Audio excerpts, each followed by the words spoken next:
السلام عليكم ورحمة الله وبركاته.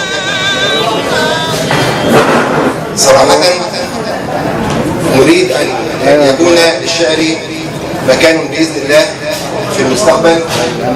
أمر أن الشعر مجرد كلام محفوظ داخل الكتب أصبح أمر عفى عليه الزمن، ولكن الشعر لابد أن يكون بالفعل نبض حياة، يتكلم بلسان الشباب ويتكلم بلسان الصغار ويتكلم بلسان الكبار ويتحدث في كل المواقف. ونحن في هذا الموقف نوجه رسالة إلى عقل تائه، رسالة إلى عقل تائه من شرفة الحب أطل عليه وأقول له: العقل منارك في الظلم، العقل منارك في الظلم، ورباه ينابيع الحكم، وبه قد كرمك الله فسمت أمتك على الأمم.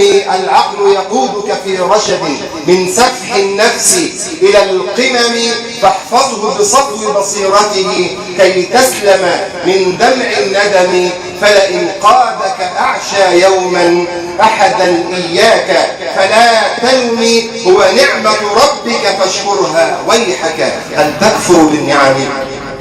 فلماذا ترضى بالخلل وتسافر في أرض الزلل منتطيا لهواك وتحيا مخدوعا بسراب الأمل، يغتال بهاءك إدمان وتعيش أسيرا في خجل، وكأن حياتك غابات تبدو للعين بلا ظلل، وترى آمالك يا لافي تنهار أمامك في عجل، أتدمر عمرك يا ولدي ما أعدى النفس على الرجل.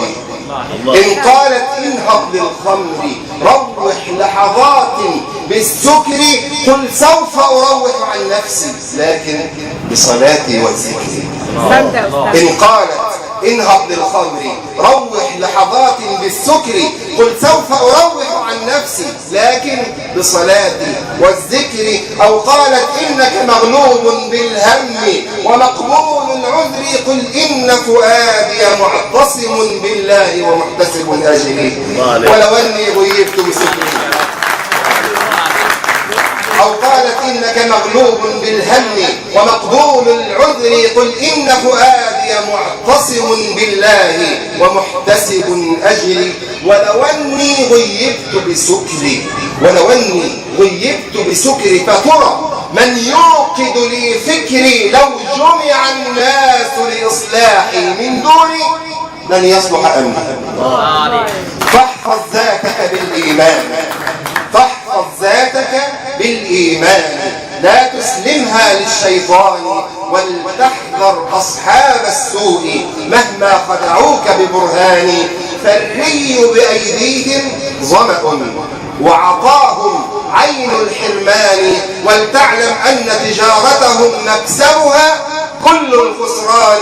وتشبث بالنور لتقوى في صحبة أهل الإحسان، ولتنصر وطنك، ولتنصر وطنك بالتقوى، ولترفع راية القرآن. جزاكم الله.